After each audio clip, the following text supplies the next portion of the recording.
Rahman dia suka banding dengan Amerika. Saya suka banding dengan Vietnam, Singapura, Thailand, Indonesia sebab kita dekat-dekat saja. Vietnam ni tuan-tuan, kalau 50% pun miskin, dorang dapat makan percuma, allowance percuma, rumah percuma. Tiap hari makan free. Kita dapat setahun sekali dapat break, itu pun masa pilihan raya kalau kita bisa. Dia negara berkebajikan ini tuan-tuan, tidak sama dengan negara sedang membangun. Jadi dari segi ekonomi, kalau saya lecturer saya kasih fair Datuk Rahman buat perbandingan. Saya bagi tahu Vietnam ekonomi kecil. Laporan ekonomi pada 2001-2012 FDI, Foreign Direct Investment, pelaburan asing yang masuk pada 2009. Saya baca tuan-tuan.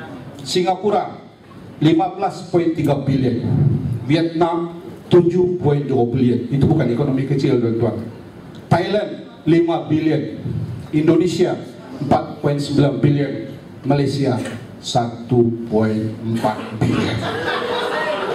Ini laporan ekonomi 2001, 2011, 2012. Kita hantarlah orang pergi luar negara, balik dia bawa panda, dia bukan bawa pelabur. Musaman pusing-pusing cari pelabur, dia jumpa orang India beli SF5. Pimai-pimai tangtu itu juga dia jumpa. Jadi tentang minimum wage. Minimum wage ni Datuk Rahman bukan 4,000, ialah 1.100 ringgit. Tidak tahu buku jingka mana Datuk baca ni. Ya, okey Datuk. Mungkin kita sudah buat unjuran pembetulan. Sebab kita sebenarnya buat begitu, kita tertarik dengan wawasan Tun Mahathir, yaitu wawasan 2020. DEP gagal, buat pula wawasan 2020. Kononnya pada 2020 negara ini menjadi negara maju. Walaupun Suang Punggur Pakcik itu sudah marah, dia bilang jalan belum baik-baik juga. Jadi dalam perancangan kerajaan melalui ETP, negara akan menjadi high income nation dengan izin, dengan per capita income 48.000 ringgit. Sekarang ini pendapatan per capita income kita dalam 20 lebih ribu. Ada tinggal 8 tahun lagi untuk mencapai wawasan 2020. Perkara ini tidak tercapai tuan-tuan kecuali kerajaan baru akan memerintah. Sebab apa saya kata begitu? Sebab kata begitu ialah Datuk Idris Jala yang cakap, bukan saya cakap. Datuk Idris Jala cakap, kalau subsidi tidak dihentikan, Malaysia akan bankrupt pada 2019. Jadi macam mana negara maju kalau bankrupt dulu? Maka itu kerajaan Barisan Nasional sebenarnya tuan-tuan merancang untuk mengurangkan subsidi secara berperingkat-peringkat. Tetapi termasuklah memperkenalkan GST, Government Good and Sales Tax, Good Service Tax, yang sepatutnya diumumkan pada bajet baru-baru ini. Tetapi oleh kerana kerajaan Barisan Nasional bukan sebuah kerajaan yang popular, maka pertambahan cukai itu telah diketepikan terlebih dahulu. Jadi menyebabkan itu tuan-tuan, pada 16 November 2012 kemarin dulu, hari ini 18, kemarin 17, kemarin dulu 16 November, daripada BNM, Bank Negara punya website, hutang negara ialah 484 bilion. Jumlah itu tuan-tuan telah mengatasi debt ceiling limit, yaitu 55% daripada GDP. Semua ini berpunca kerana kerajaan telah merancang satu perbelanjaan yang besar, tetapi tidak dapat meningkatkan pendapatan melalui dasar monetary atau monetary policy. Sebab dalam ekonomi dia ada dua untuk menambah pendapatan, satu melalui dasar fiskal, satu lagi melalui dasar monetary. Dasar monetary yang ada sekarang ini ialah dasar monetary gula-gula, mengurangkan cukai dan sebagainya. Itu adalah pandangan saya mengenai minimum wage. Jadi kalau orang Kuta Belut, kedai kue tidak berani kasih gaji 1.100 sebulan itu, bagaimana kita menjadi high income nation? Jadi satu lagi, selepas Amerika tadi, saya membawa tuan-tuan kepada perkara pokok. Apa itu budget PKR? Budget Pakatan Rakyat. Sekejap ya tuan-tuan.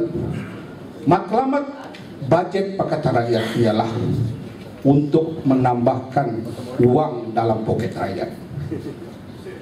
Disposable income, ini ayat ekonominya. Bagaimana kita menambah pendapatan rakyat? Pertama sekali dengan mengurangkan kos hidup, menurunkan harga barang, mengurangkan harga kereta, menurunkan harga minyak, menghapuskan dasar kabotaj, menghapuskan dasar-dasar kerajaan persekutuan yang tidak menguntungkan negeri Sabah. Harus dihapuskan. Saya beritahu tuan-tuan, apabila kita menurunkan harga kereta, ramai anak-anak muda sekarang jadi muflis kerana dua perkara. Bukan kerana dia kahwin, Datuk. Satu, kerana kad kredit, overspending. Kedua, kerana hutang kereta. Hutang kereta memakan lebih kurang 30% daripada budget.